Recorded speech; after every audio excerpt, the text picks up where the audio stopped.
नमस्कार, मैं राजीव रंजन आज बिहार के पूर्व डीजीपी अभयानंद के साथ कुछ अपने सवालों का जवाब तलाशने आया हूं, जिससे बिहार आज रूबरू है। चाहे वो कानून व्यवस्था का मामला हो, चाहे वो भ्रष्टाचार का मामला हो, या फिर लगातार बिहार की शैक्षणिक स्थिति में गिरावट दर्ज की जा रही हो। तो मैं उस हस्ती से बात करना चाहता हूं जिसके समय में कहा जाता है कि बिहार में अपराधियों के गाड़ियों से बंदूकों का रुख मुड़ चुका था। किसी भी गाड़ी में हथियार लेकर चलने को लोग तैयार नहीं थे।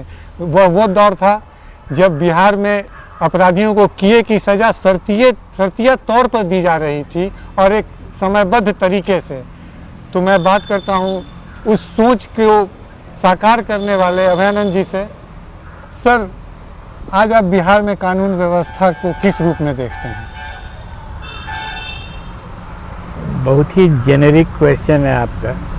कानून व्यवस्था तो देखने वाला जो लोग होगा वो आम आदमी होगा। मैं भी अब रिटायरमेंट के बाद आम आदमी हूँ, लेकिन अपने घर में कन्फाइंड रहता हूँ मोस्टली, इसलिए बहुत लोगों की जानकारी नहीं हो पाती है। लेकिन जो सोशल मीडिया पर मैं देख रहा हूँ, थोड़ा सा स्वरूप बदला है। पहले किडनैपिंग्स ज़्यादा होता था, अब मर्डर्स ज़्यादा होने लगा है। लेकिन वो मर्डर्स भी जो सोशल मीडिया पर देख रहा हूँ मैं, वो रिलेटेड है एक्सटॉर्शन से ही। एक्सटॉर्शन मांगा जा रहा है, नहीं मिला, या कोई डिमांड है, नहीं मिला तो शूट हो गया, मतलब मर्डर हो गया या फायरिंग हो गई। तो जो डिफरेंस आया है वो थोड़ा सा यही है। अन्यथा लोगों से बात करके ये तो लग रहा है कि शाम होने के बाद लोग बहुत दूर तक अपने घर से बाहर जाना प्रेफर नहीं कर रहे हैं। थोड़ा भय का माहौल हो जाता है। सर, हमने वो दौर भी देखा है जब आप एडीजी हेडक्वार्टर हुआ करते थे, बाद में फिर डीजीपी हुए बिहार के। वो दौर भी मैंने देखा है कि जब बिहार में अपराधियों को किए की शर्तिया सज़ा दी जा रही थी। वो दौर था जब अपराधियों का जो मन बढ़ूपन है, जो उनका मन बढ़ा हुआ था कि हथियार लेकर के ट्रैवल करते थे और किसी भी घटना को अंजाम दे देते थे। तो वो स्पीडी ट्रायल का वो दौर जब अपराधियों को ढूंढ करके उनके किए की सज़ा दी जा रही थी। तो अब वैसा कोई मैसेज क्यों नहीं जा रहा है फिर से एक बार अपराधियों के साथ? इसका उत्तर तो जो पुलिस विभाग में पॉलिसी मेकिंग बॉडीज़ है, जो टॉप ऑफिसर्स हैं, वही दे सकते हैं। लेकिन जो कॉन्सेप्ट मैंने डेवलप किया था, वो सोच हमारी बहुत पुरानी थी। जब मैं नौकरी में आया था उस समय से थी। अपराधी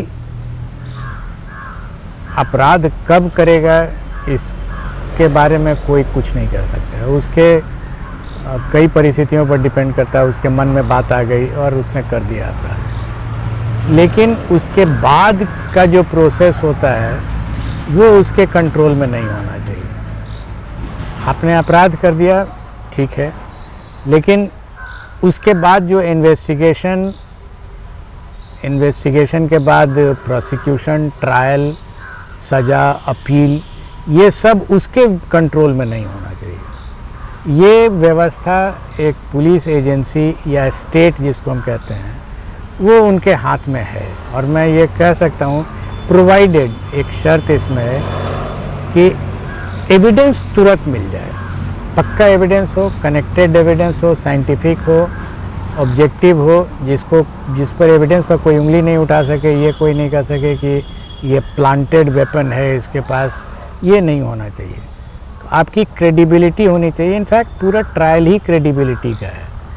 अगर आपके इन्वेस्टिगेशन में क्रेडिबिलिटी है तो सज़ा हो जाती है। जज भी कोई ऐसा ईश्वर तो है नहीं कि उसको मालूम हो जाता है कि किसने मर्डर किया है। उस जानता सिर्फ इतना ही है कि पुलिस का इन्वेस्टिगेशन क्रेडिबल है। और क्रेडिबल की परिभाषा एक ही है, जो सभी सीआरपीसी के प्रोसीजर्स को फॉलो किया हुआ है तो क्रेडिबल हो जाता है। मैंने इतना ही किया था। अराउंड 10% केसेस होते हैं जो क्रेडिबल एविडेंस के साथ तुरंत डिटेक्ट होते हैं। उनका पीछा करो और उनका ट्रायल करा दो, उनको सज़ा करा दो और इतना तेज़ कराओ कि उसको संभालने का मौका नहीं मिले। 90% केसेस तो मुश्किल से डिटेक्ट ही होते हैं, लेकिन ये 10% जो सज़ा होती है और स्पीडी रूप से सज़ा हो जाती है, वो ज़बरदस्त असर क्रिएट करता है criminals के mind। कि आज भी वो चर्चा होती है, किसी के घर में कोई घटना होता है या किसी के यहाँ डकैती हत्या होती है, तो आज भी वो पीड़ित परिवार मांग करता है कि हमारे केस में स्पीडी ट्रायल कराया जाए और अपराधियों को सज़ा दिलाया जाए। लेकिन अब वो डिमांड अब पूरी नहीं होती है उनकी। तो क्या इसको लगता है कि ये कोर्ट में केसेज की संख्या बढ़ने से भी कुछ इस तरह के मामले रुकते हैं, या फिर सरकार के पास या पुलिस के पास वो इच्छा शक्ति अब नहीं रही कि वो किसी भी अपराधी को उसके किए की सज़ा एक समयबद्ध तरीके से दिलवा सके?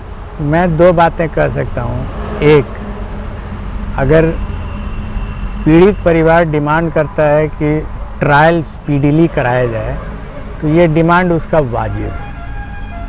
और 2, पुलिस और स्टेट की जो एजेंसी है प्रोसिक्यूशन की, उसमें ये वेयरविथॉल है, उसमें ये क्षमता है कि वो करा सकती है। एज आई सेड, प्रोवाइडेड कि एविडेंस उसको तुरंत मिल जाए।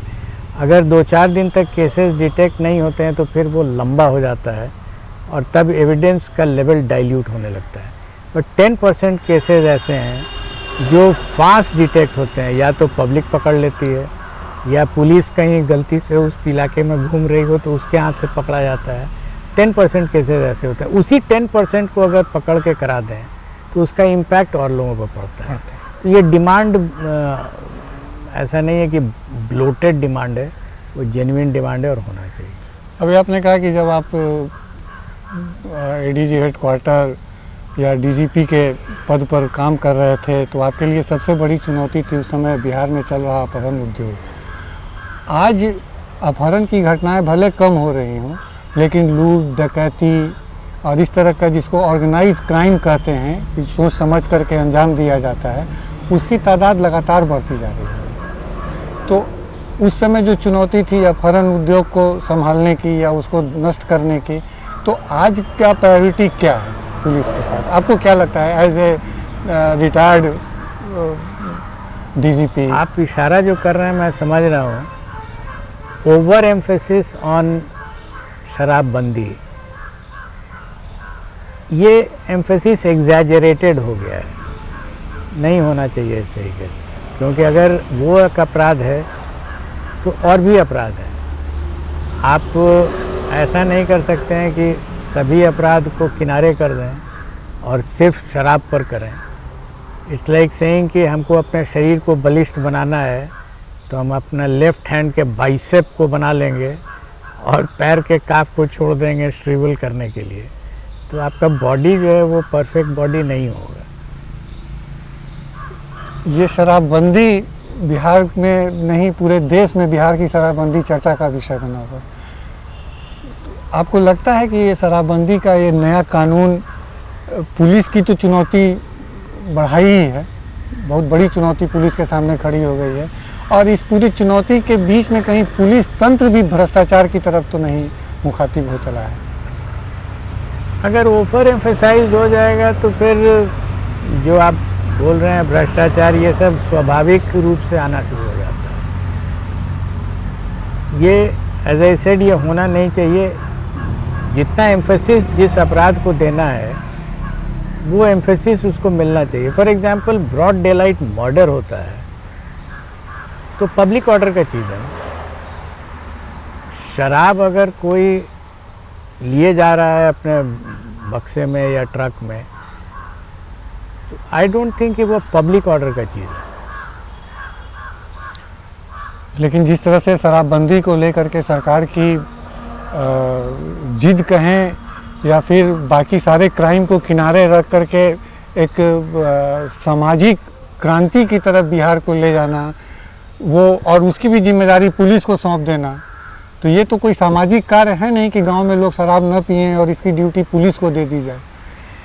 इसके लिए तो कुछ सामाजिक आंदोलन शुरू होना चाहिए। इस विषय पर मैंने एक बार ऐसे भी सोचा था, क्योंकि मेरे पास अभी पढ़ाने के अलावा कोई काम नहीं है तो सोचता रहता हूँ। एक इशू मन में आया आज से जब मैं छोटा था तो मैंने देखा कि समाज में सिगरेट का प्रचलन बहुत अधिक था और लोग कहते थे उस समय भी कि सिगरेट पीने से कैंसर हो जाता है, अन्य टीबी हो जाता है, कुछ सुनते रहते और बहुत अधिक प्रचलन था। तो मैंने ढूंढ करके देखा कि सिगरेट को बैन कोई कानून से किया गया था कि नहीं, मुझे नहीं मिला। अब हो सकता है हुआ हो, लेकिन मैंने जो ढूंढा गूगल पे तो सिगरेट बैनिंग थ्रू लॉ नहीं मिला मुझे। लेकिन एक ज़रूर मिला कि सिगरेट के पैकेट पर cigarette smoking is injurious to health, ये निकला था। तो ये सामाजिक चीज़ हुआ है कि अवेयरनेस क्रिएट किया गया। आज आप देखेंगे सिगरेट का प्रचलन बहुत हद तक ख़त्म हो चुका है, लेकिन ये लगा करीब 30-35 साल। सर, आप इस सिगरेट की बात की, अभी न्यूजीलैंड ने स्मोकिंग पर कुछ काम किया है, तो वहाँ उसने फेज वाइज उसको सिगरेट को वहाँ तय था कि 18 साल से नीचे की उम्र के बच्चों को सिगरेट अलाउड नहीं है, उसको दुकान वाला भी नहीं देगा। उसके बाद वहाँ की सरकार ने उसको बढ़ाकर 19 साल किया है और ये उनका 10 साल की योजना है कि वो 30 साल तक के इसमें वो बैन करेंगे, हर साल 1 साल का उम्र बढ़ाएंगे। तो क्या इस तरह का कोई उपाय नहीं हो सकता है शराबबंदी वही तो को मैंने लेकर? आपको अपने यहाँ जो हमने देखा था, ये हमने देखा है अपने आँख से। स्कूल में जब था तो इवन स्कूल के बच्चे लोग भी देखा देखी सिगरेट पीते थे छिपा करके। हमारे ही क्लास में लोग थे जो इसको अच्छा मानते थे कि आज हमने सिगरेट पिया है। It was injurious to health, yes. और कैंसर वैंसर की चर्चा होती थी, उससे लंग कैंसर हो जाता है।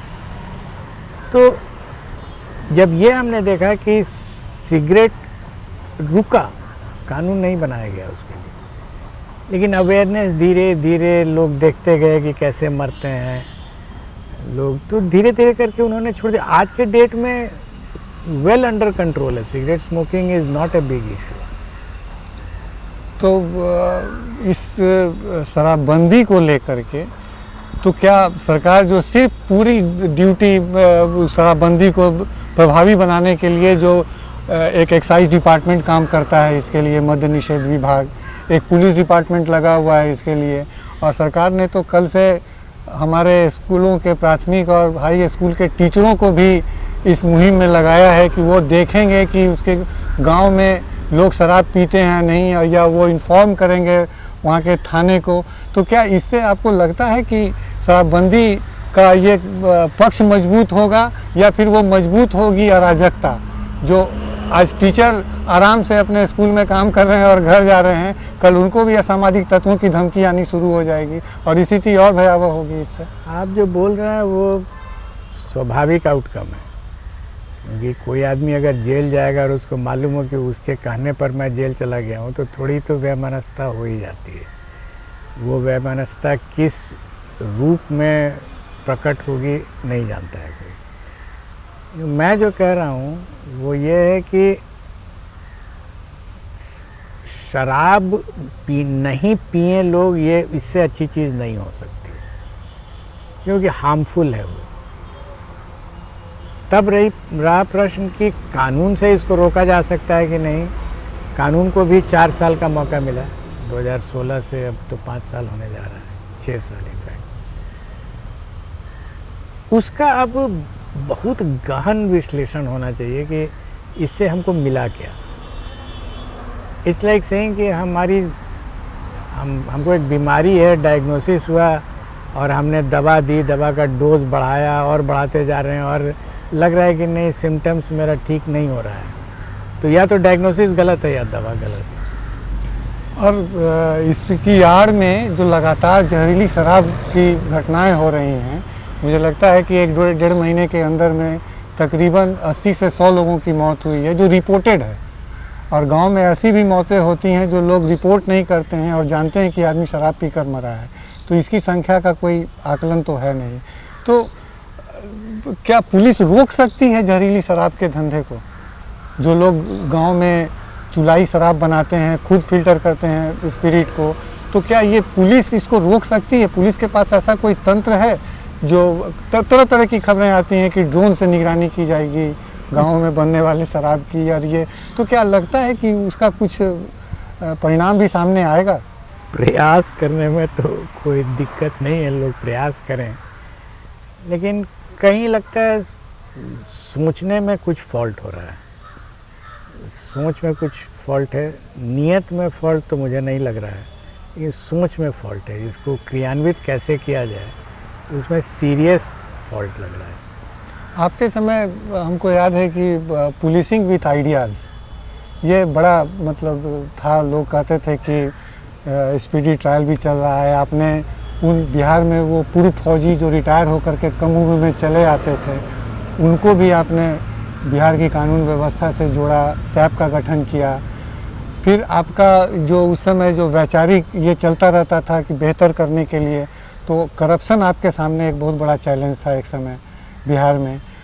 तो आप इस तरह के कुछ नए आइडियाज़ जो थे और जो बिहार पुलिस को सफलता की तरफ आगे बढ़ाए थे, स्पीडी ट्रायल से महीने में 10-10 हज़ार 15-15 हज़ार अभियुक्तों को सज़ा दिलाना हो, या फिर उस समय नक्सली भी एक चैलेंज था आप लोगों के सामने, तो सैप के जवानों को नक्सल क्षेत्र में तैनात करने का हो, या फिर करप्शन का भी मामला हो, स्पीडी ट्रायल, करप्शन, सैप, क्या अब बिहार सरकार के पास इस तरह के आइडियाज़ देने वाले अधिकारी नहीं है, या सरकार लेना नहीं चाहती है आइडिया? आपने फॉरेंसिक साइंस को छोड़ दिया। फॉरेंसिक साइंस का बिहार में फॉरेंसिक साइंस तिरस्कृत भाव से देखा जाता था, ऑलमोस्ट कुछ नहीं था। और वही 3 साल जो मेरा ऑलमोस्ट 3 साल का पीरियड था चीफ ऑफ पुलिस फोर्स में, तो फॉरेंसिक साइंस की वो ऊंचाई आई कि हम लोग 2 ही 4 स्टेट में से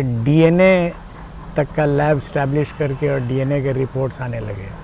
और आज के डेट में तो ऐसे ऐसे केसेस में कन्विक्शन हुआ है, पॉक्सो में खास करके जो कन्विक्शन हो रहा है, बेतहाशा कन्विक्शन हो रहा है, और सब डीएनए रिपोर्ट्स पर हो रहा है जिसका कोई काट नहीं है। तो उसके लिए तो जो टॉप लेवल लीडरशिप है, वो चाहे स्टेट का लीडरशिप हो या पुलिस का हो या एडमिनिस्ट्रेशन का हो, इसको एकजुट हो करके और सोचना पड़ेगा। ये सोचने का काम इंस्पेक्टर और डीएसपी नहीं और दरोगा नहीं कर सकता, वो एग्जीक्यूट कर सकता है। सोचने का काम टॉप लेवल पर होता है। आपने करप्शन पर भी बहुत सारा काम किया था। एसयूवी का गठन किया गया था, स्पेशल विजिलेंस यूनिट का गठन किया गया था। इसका उद्देश्य था कि छोटी मछलियां तो पकड़ी जाती हैं निगरानी ब्यूरो से भी, लेकिन बड़ी मछलियों पर कोई हाथ डालने का साहस नहीं करता था उस समय।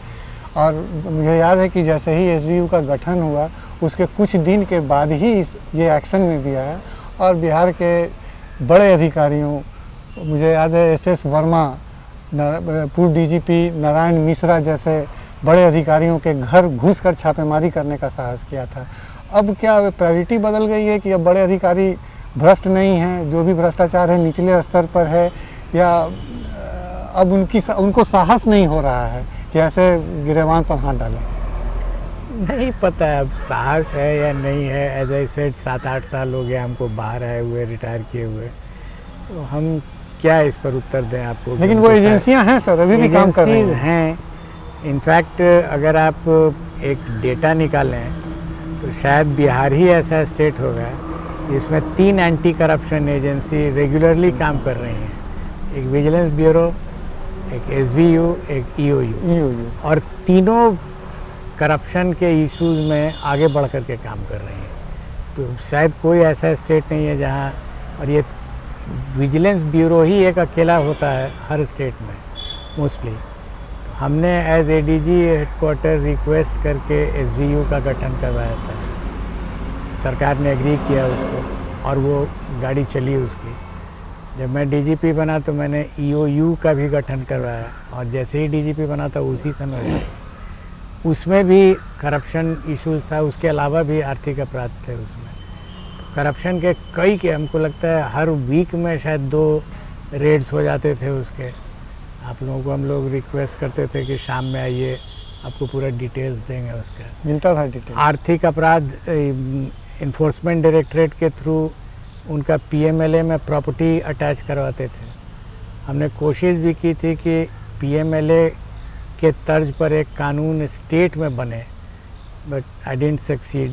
तो हमने उसको ईडी के थ्रू अप्रोच किया और उसमें शायद पहली बार किसी स्टेट पुलिस ने ईडी के माध्यम से स्टेट के क्रिमिनल्स का प्रॉपर्टी अटैच कराया under prevention of money laundering act. तो ये सब एक्सरसाइजेज ऐसे थॉट एक्सरसाइजेज हैं, ये लीडरशिप ही प्रोवाइड कर सकता है। ये यू कांट एक्सपेक्ट कि कोई दरोगा जी इसको इनिशिएट करें, उनके लेवल की चीज़ नहीं है ये।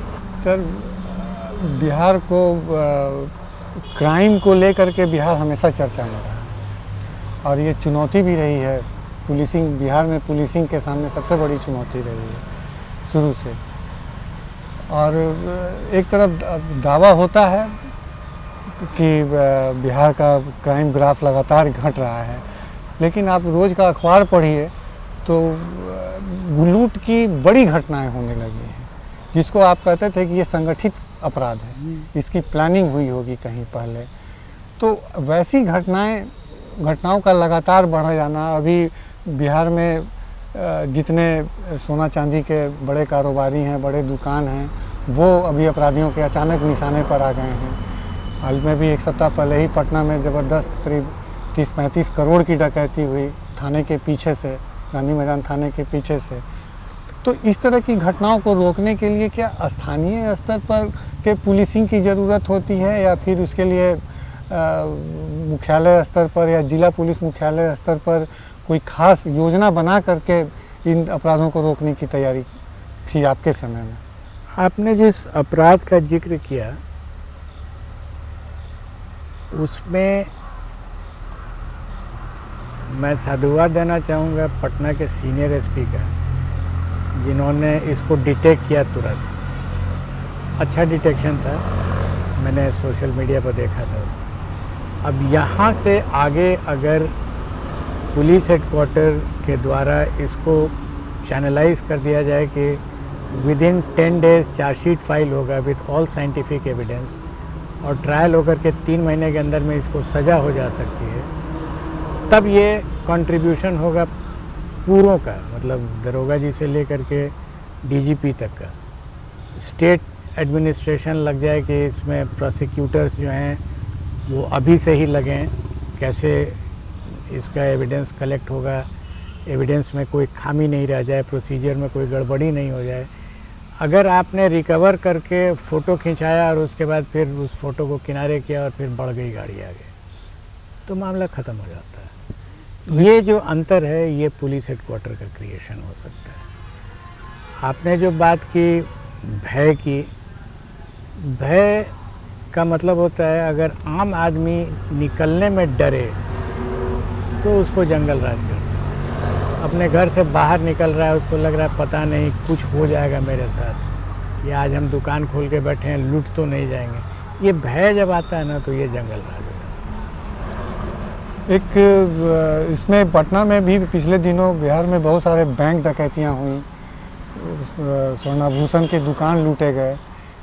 तो एक जो मैसेज जाना चाहिए कि तुम अपराध करो, अपराध को तो पुलिस, कोई मर्डर को पुलिस रोक नहीं सकती है, किस आदमी के दिमाग में क्या चल रहा है, कब किस पर हमला कर देगा, ये तो माना जा सकता है कि वो पुलिस के हाथ में नहीं है। लेकिन जब घटना हो जाती है उसके बाद एक मैसेज जाता है। अभी एक बहुत चर्चित हत्याकांड हुआ था, रुपेश कुमार इंडोगो पे जो स्टेशन मैनेजर थे वो, तो अभी भी वो पहले जो उस तरह के कोई घटना होती थी, मुझे याद है गया में या कहाँ एक छोटा सा रेप का कोई घटना हुआ था एक बच्ची के साथ, और उसको एक रिकॉर्ड समय में 7 दिन के अंदर में उसको सज़ा दिला देना था। तो एक मैसेज जाता था कि ठीक है तुम अपराध करो, सज़ा दिलाना हमारा काम है। तो अब वो चुनौती क्यों नहीं दिखती? ऐसे कई बड़े कांड हुए हैं जो उसमें लोगों को ये भी नहीं पता है कि अभी कोर्ट में क्या हो रहा है, सुनवाई कहाँ हो रही है या कहाँ पहुँचा है वो मामला। कई मामले में चार्जशीट भी नहीं दायर हुआ है अभी तक। राजीव जी, आप जो बोल रहे हैं ना वही बात मैं भी कह रहा हूँ। कई केसेस होंगे जो डिटेक्ट नहीं होंगे, लेकिन 10% केसेस होते हैं किस एकदम आपके बिना प्रयास के भी डिटेक्ट हो जाएंगे। मैं तो कह रहा हूँ कि जैसे ये शायद डिटेक्ट हुआ होगा, एक क्रिमिनल पकड़ा गया था बाकरगंज, तो आपके पास एक लीड मिल गया, उस लीड को आपने तुरंत फॉलो अप किया और आपको सब कुछ निकल गया। अब आप एविडेंस को कलेक्ट कीजिए, कोलेक्ट कीजिए, उसको सिंथेसाइज कीजिए, लेकिन ये सब रिकॉर्ड टाइम में होना चाहिए। ये आपको कई केसेस में मिलेंगे जहाँ डिटेक्शन हुआ है। अब उसको अगर 6 महीना पहले के जो केसेस हैं जिसमें डिटेक्शन हुआ, फास्ट हुआ, उसका कोई मॉनिटर करे कि क्या हुआ इन केसेस। वो मैसेज इससे इसके अभाव में वो मैसेज नहीं जा पाता है। तो अगर आप फोटो खिंचवा लिए और उसके बाद छोड़ दिया आपने। सर, आपसे अगर हम शिक्षा पर बात नहीं करें तो हमारी बातचीत अधूरी रह जाएगी, क्योंकि अगर देश आपको एक सुपर कॉप के रूप में जानता है तो बच्चों का भविष्य संवारने वाला एक गार्जियन और एक मेंटर के रूप में भी आपको देश जानता है। अभी बिहार में जो हमारी बिहार सरकार की जो शिक्षा नीति है, उससे संबंध में कई चैलेंज आपके सामने भी आए होंगे कि हमारे यहाँ बिहार बोर्ड का जो 10th और 12th का जो मार्किंग का जो पॉलिसी है वो CBSE और ICSE बोर्ड की तरह नहीं है। कई बच्चे ऐसे होते हैं जो IIT JEE जैसे एग्ज़ाम में वो क्वालिफाई करते हैं और वो 60% नंबर उनको बिहार बोर्ड नहीं दे पाता है।